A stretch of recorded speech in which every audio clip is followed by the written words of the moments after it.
የሰው የሚመስለው ያደረቅ ሳቅ ድንገት ይቀየራል። ተሰባብሮ ተላልጦ አውሬያዊ ጩኸት ሆኖ በአየሩ ላይ ይንሳፈፋል። በረከት በድንጋጤ ዞር ብሎ ሲመለከት ያ የሰው ቅርጽ የነበረው ፍጡር በአራት እግሮቹ መሬት ላይ ወድቆ አጥንቶቹ በተቃራኒው እየተጣጠፉ በከፍተኛ ፍጥነት ወደ እርሱ ይገሰግሳል። ውድ ቤተሰቦቻችን፣ ጥልቁ የሌሊት ጨለማ ምን ያህል አስፈሪ ምስጢሮችን እንደደበቀ የምናይበት ጊዜ አሁን ነው። ወደዚህ የጨለማ ዓለም አብረን ለመግባትና እውነታውን ለመጋራት አሁኑኑ ሰብስክራይብ ያድርጉ። ወደ ታሪኩ እንገባለን።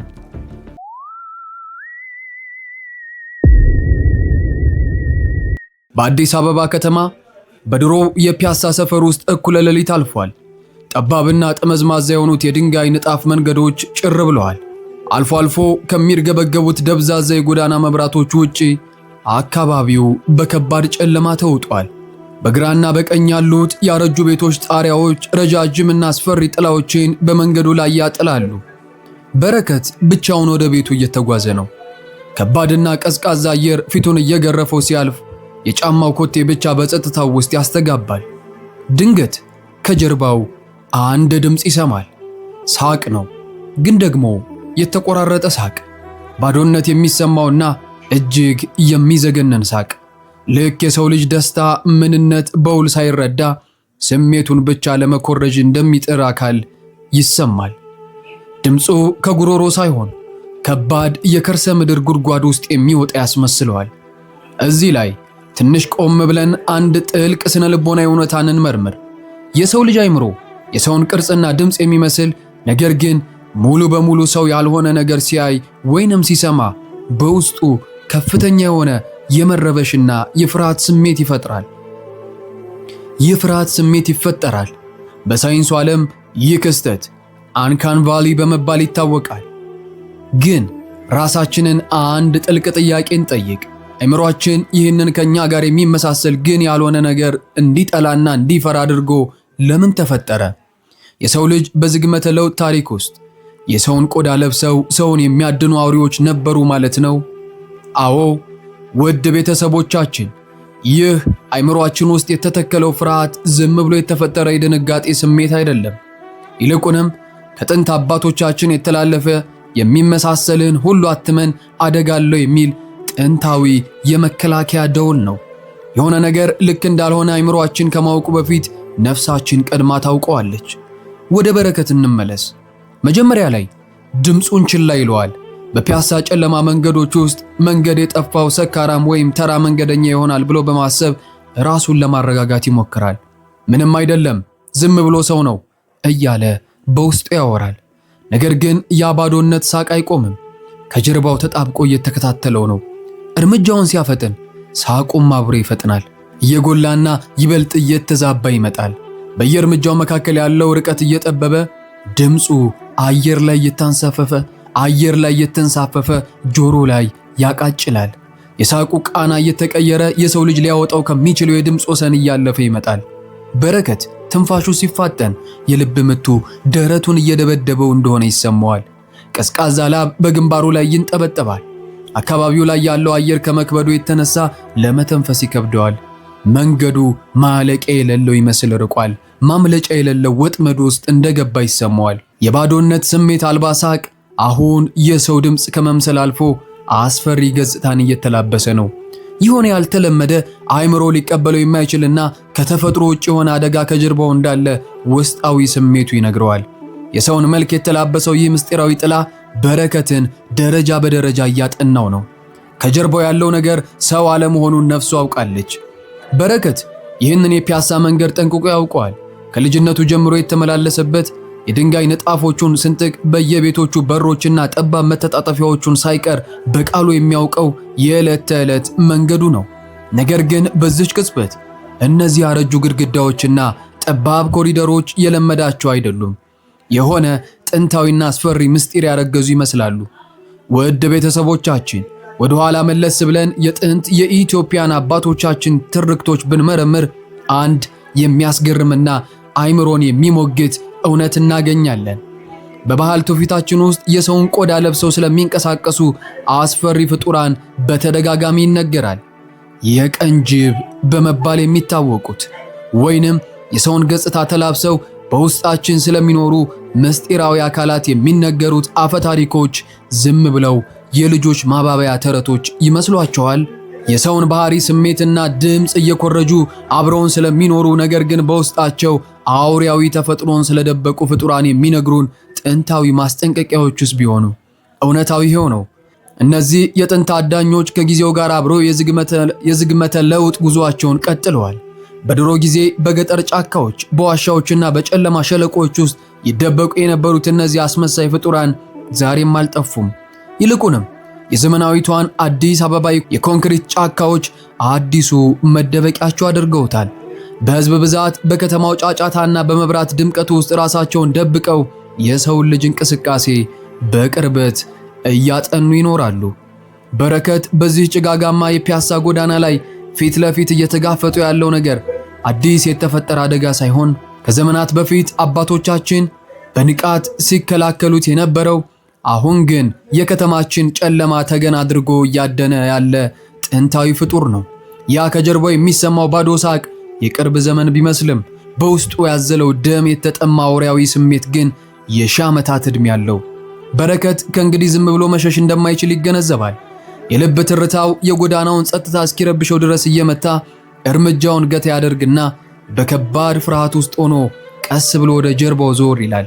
በዚያች ቅጽበት የተቆራረጠው የፒያሳ ደብዛዛ ቢጫ መብራት አንዳች ዘግናኝ ምስል በጨለማው ውስጥ ያጋልጣል።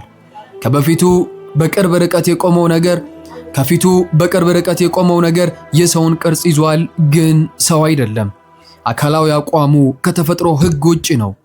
ጀርባው በማይመስል ሁኔታ ወደ ኋላ የተንገዳገደና የተጣመመ ሲሆን አንገቱ ደግሞ የሰው ልጅ አጥንት ሊሸከመው በማይችለው ልክ ወደ ጎን ተቀልብሷል። እጆቹ ከሰውነቱ ተገንጥለው የተንጠለጠሉ እስኪመስሉ ድረስ ረጃጅምና ይላሉ ናቸው። እዚህ ጋር የሰው ልጅ አእምሮ እንዴት እንደሚሰራ በጥልቀት እንመርምር። አእምሮአችን ያደገው ተፈጥሮ የራሷ ሕግ አላት ብሎ በማመን ነው። የስበት ሕግ፣ ሚዛን፣ የአጥንት አቀማመጥ፣ እነዚህ የማይጣሱ የፊዚክስና የባዮሎጂ ሕጎችን የሚንድ ነገር ፊት ለፊት ስንመለከት አእምሮአችን እውነታውን ለመቀበል ይከብደዋል። የራሳችንን ዓይን እስከምንጠራጠር እንደርሳለን። የበረከትም እውነታ በዚያች ሰከንድ ሙሉ በሙሉ ይናጋል። ነገር ግን በዚያች የሞትና ሕይወት ቅጽበት ውስጥ አንድ ጥልቅ ጥንታዊ እውነት ነፍሱ ውስጥ ያቃጭላል። ይህ ፊት ለፊቱ የቆመው ፍጡር ሕመምተኛ ወይንም አእምሮ የሳተ ምስኪን የጎዳና ተዳዳሪ አይደለም። ይህ የሰው ልጅን ቆዳ እንደ ካባ ደርቦ የእኛኑ መልክ ለብሶ እኛኑ ለማደን የተዘጋጀ አዳኝ ነው። ያዘግናኝ ፍጡር በረከትን ትኩር ብሎ እየተመለከተ ያንን ባዶና የተቆራረጠ ሳቅ ለመኮረጅ ይሞክራል። ፊቱ ላይ የሚታየው የተለጠጠና የተጣመመ ፈገግታው ምን እንደሆነ አይቶ የሚያውቅ ግን እንዴት እንደሚደረግ ፈጽሞ ያልተረዳ አውሬ መሆኑን በሚገባ ያረጋግጣል። ያ የተቆራረጠና ባዶ የነበረው ሳቅ አሁንም ድምጸቱን ይቀይራል። የሰው ልጅ የድምፅ አውታር ሊሸከመው ወደማይችል አውሬያዊ ክርክርና ማንቁርትን የሚሰነጥቅ ዘግናኝ ጩኸት ይለጠጣል። ድምፁ በአየሩ ላይ ሲንሳፈፍ የፒያሳን የድንጋይ ግድግዳዎች እየቧጠጠ የሚያልፍ ይመስል ጆሮን ያደነቁራል። በቅጽበት ያ ቀጥ ብሎ የቆመውና የሰውን ቅርጽ ይዞ የነበረው ፍጡር መላ አካላቱ እየተሰባበሩ ወደ መሬት ይወድቃል። በአራት እግሮቹ መሬቱን ሲነካ የጉልበቱና የክርኑ መገጣጠሚያዎች ወደ ኋላ ማለትም በተቃራኒው አቅጣጫ ይጣመማሉ። ልክ እንደ ግዙፍ ሸረሪት፣ ግን ደግሞ እጅግ ፈጣንና አሰቃቂ በሆነ ሁኔታ የድንጋዩን ንጣፍ በመስማር መሰል ጣቶቹ እየቧጠጠ ያንን የተንጋደደ አንገቱን ወደ ላይ አንጋጦ ወደ በረከት በከፍተኛ ፍጥነት ይገሰግሳል። ውድ ቤተሰቦቻችን በገዛ አእምሮአችሁ ታስራችሁ እግሮቻችሁ መታዘዝ አሻፈረኝ ሲሉ ያን አሰቃቂ ሞት ጥላ ፊት ለፊት መጋፈጥ ምን ያህል እንደሚያስፈራ አስባችሁታል? የሰው ልጅ በተፈጥሮ አደጋ ሲያጋጥመው መዋጋት ወይም መሸሽ የተባለውን ተፈጥሯዊ ምላሽ ይሰጣል። እዚህ ላይ ግን ይህ ሕግ ሙሉ በሙሉ ይቋረጣል። በረከት መሸሽ ይፈልጋል፣ ግን እግሮቹ አስረውታል። ድምፁን አውጥቶ መጮህ ይፈልጋል፣ ነገር ግን ትንፋሹ ጉሮሮ ላይ ታንቋል። ከፍተኛ የሆነ የሥነ ልቦናና የአካል መደንዘዝ ውስጥ ይወድቃል። አውሬው ከመቅጽበት አጠገቡ ሲደርስ የፍጡሩ አይኖች የብርሃን ብልጭታ የሌለባቸው ማለቂያ የሌላቸው ጥልቅ የጨለማ ጉድጓዶች መሆናቸውን በረከት በግልጽ ያያል። የሞት ሽታን ያዘለው ቀዝቃዛ አየር ፊቱን ሲመታው ፍጡሩ የእሱን መደንዘዝና ድንጋጤ እያጣጣመ ከውስጡ የሚመነጨውን ጥልቅ ፍርሃት ልክ እንደ ምግብ እየተመገበ መሆኑ ይገነዘባል። ያንዳንዱ የልብ ምቱ ለአውሬው ጥንካሬን እየሰጠው ነው። በረከት በፍርሃት ማዕበል ውስጥ እየተናጠ ባለበት በዚች የጭንቅ ሰዓት ከጨለማው ግርዶሽ ጀርባ አንድ አሰቃቂ እውነታ ይገለጥለታል። ያ በተቃራኒው ተጣሞ የነበረው የፍጡር አካል ቀስ በቀስ አቅጣጫውን እየቀየረና እየተስተካከለ ነው። የተንጋደደው አንገቱ ቀና እያለ፣ የተሰባበሩት መገጣጠሚያዎቹ ወደ ትክክለኛው የሰው ልጅ የሰውነት አቋም እየተመለሱ ነው። እርምጃው እንደ ቅድሙ የተንገዳገደ አይደለም። ይልቁንም የሰውን ልጅ ሚዛናዊ እርምጃ በሚገባ እየተለማመደና እያሳመረው ነው። አውሬው በረከትን በአካላዊ ጉልበት እያጠቃው አይደለም። ይልቁንም የበረከትን ጥልቅ ፍርሃት፣ ድንጋጤና ጭንቀት ልክ እንደ ስነ ልቦናዊ ነዳጅ እየጠጣ ያንን የተቦጫጨቀውን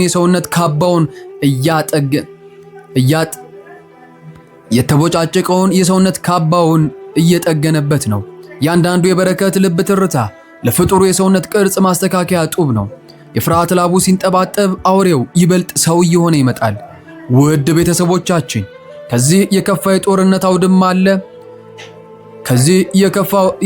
አውድማ አለ። የገዛ ራሳችን ስሜት ለጠላታችን የጦር መሳሪያ ቢሆንስ እንዴት እንፋለማለን? የሰው ልጅ ትልቁ ጦርነት የሚካሄደው ከውጭ ካለ አካላዊ ጠላት ጋር ሳይሆን በውስጣችን ከገነባነው አእምሮአዊ እስር ቤት ጋር ነው። አውሬው የኛን ድክመት በመጠቀም ነው የኛኑ ማንነት ሊሰርቅ የሚሞክረው። አሁን በረከት አንድ ምርጫ ብቻ አለው። ይህንን ጭጋጋማ ሌሊት ተገን አድርጎ የመጣን ፍጡር በጉልበት ማሸነፍ እንደማይችል ጠንቅቆ አውቋል። ነገር ግን በረሃብ ሊቀጣው ይችላል።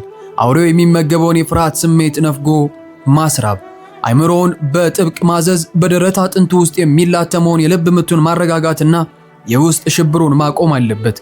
በዚህች ጠባብና ቀዝቃዛ የፒያሳ ጎዳና ላይ በማይታይ ግን እጅግ አስፈሪ በሆነ አእምሮ ትግል ውስጥ ያልፋል።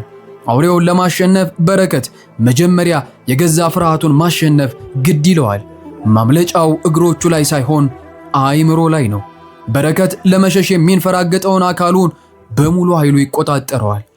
እግሮቹን በድንጋዩ ንጣፍ ላይ አትሞ ከራሱ ጋር የሞት የሽረት ትግል ይገጥማል። በፍርሃት የሚቆራረጠውን ትንፋሹን ይሰበስባል። ጥልቅ ቀዝቃዛ አየር ወደ ሳምባው በመሳብ ያንን የሚያንቀጠቅጠውን ድንጋጤና ሽብር በአእምሮ ጥግ ቆልፎ ያስረዋል። የውስጥ አእምሮው አልፈራህም፣ የኔ ፍርሃት ያንተ ምግብ አይሆንም በሚል ድምፅ ያቃጭላል። በዚች ቅጽበት የፒያሳ ቀዝቃዛ ነፋስ ይቆማል። የጎዳናው ጸጥታ ከመቃብር ጸጥታ በላይ ይከብዳል። አውሬው ያ የሞት ሽታን ያዘለው ፍጡር ልክ የበረከት አፍንጫ ስር ሲደርስ እንቅስቃሴውን ገታ ያደርጋል። በረከት አይኖቹን በድፍረት ሲከፍት ፊት ለፊቱ የሚታየው እይታ ከማንኛውም ቅዠት በላይ አስፈሪ ሆኖ ያገኘዋል። ያ ቅድም አጥንቶቹ በተቃራኒው ተጣመው ለመሬት ይሳብ የነበረው ዘግናኝ አውሬ አሁን የለም። ይልቁንም ፍጡሩ ሙሉ በሙሉ ቀጥ ብሎ ቆሟል። የሰውነት ሚዛኑ፣ የትከሻውን አቀማመጥ እንዲሁም የፊቱ ገጽታ ምንም ሳይጎድል ምንም ሳይዛባ ፍጹም የሰው ልጅ መልክ ይዟል። የበረከት የቅድሙ ድንጋጤ የፍጡሩን የሰውነት ካባ በሚገባ አስፍቶለታል። አሁን በጠራራ ፀሐይ መንገድ ላይ ብታገኙት ከማንኛውም ተራ መንገደኛ በምንም አትለዩትም። ነገር ግን አንድ ቀሪና እጅግ የሚያስፈራ ክፍተት አለ። አይኖቹ የሰው ልጅ ነፍስ መስተዋት የሆኑት አይኖች በዚህ ፍጡር ላይ ፈጽሞ የሉም። በቦታቸው ያሉት የብርሃን ጠብታ የሌለባቸው ሕይወት አልባ የሆኑ ማለቂያ ወደሌለው የጨለማ ዓለም የሚወስዱ ጥልቅ የባዶነት ጉድጓዶች ብቻ ናቸው። ፍጡሩ በእነዚያ ባዶ አይኖቹ በረከትን ትኩር ብሎ ይመለከተዋል። በረከትም ያላንዳች መርበትበት አፍጦ ያየዋል። ፍርሃቱ ድል በመንሳቱ ፍጡሩ የሚመገበውን ስሜት አጥቶ ግራ የተጋባ ይመስላል።